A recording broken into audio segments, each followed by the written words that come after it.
Thank you for joining. Today, we are inviting a very special guest, John Kobel from Canada. John, how are you today? I'm doing well, thank you. And you? Fantastic. We are going to explore some fields that might be of interest to many people. We are going to talk a bit about the conscious mind. We are going to talk about education. I started out in the photo business. I was copying oil paintings photographically to be printed on a printing press for book publication or whatever. I was asked to copy a page from the Gutenberg Bible and asked if I could reproduce it so perfectly that nobody could tell the difference between the original and the copy. What happened after literally changed my life, because when I was passionately involved in the project, I had a dream, and in the dream, I saw machines work in a very different way. And the next day, the next morning, that dream started on its own to become real, which is where I realized that there was something else working in our universe, which was not something that we had necessarily control over, because every piece of that dream walked into my life on its own.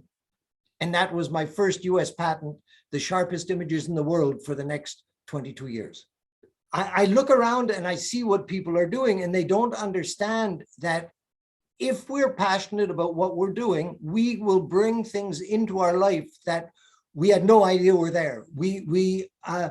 It's all built on how much passion we're able to put into what it is that we're doing. And what disturbs me in our society is people are doing a job because they need the money. So they're working for somebody else. They're not themselves excited or passionate about what they're doing. And these people, unfortunately, just live an ordinary life. They might make a good salary, but it's not them. There are people who actually work because they need to make a living and have forgot their passion. Still, plenty of them.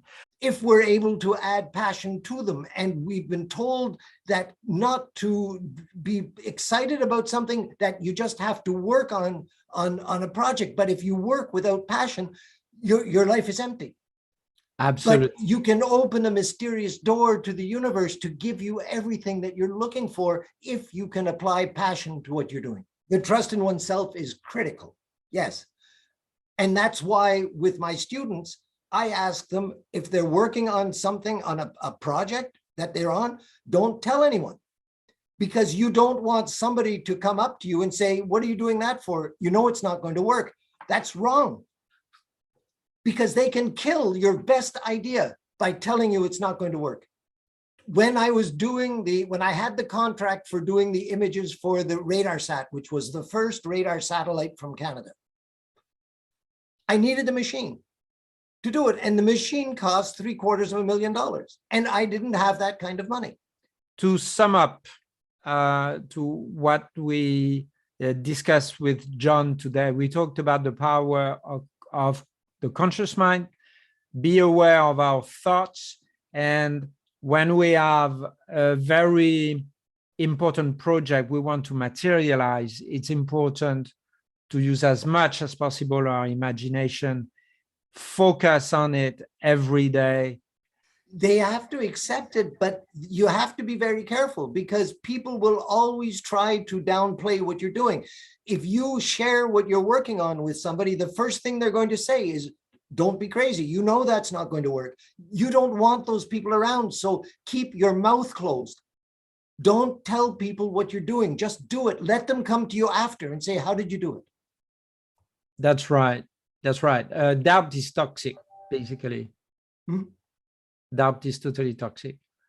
For me, doubt is a killer. John, we are going to conclude this first interview about what you are doing. I'm certain some people will want to know more. And I'm just telling every one of you who has watched this interview Stay tuned. There will be more. Thank you very much for this time, John. And Thank you, Christian. I say, everyone, see you soon. See you very, very soon.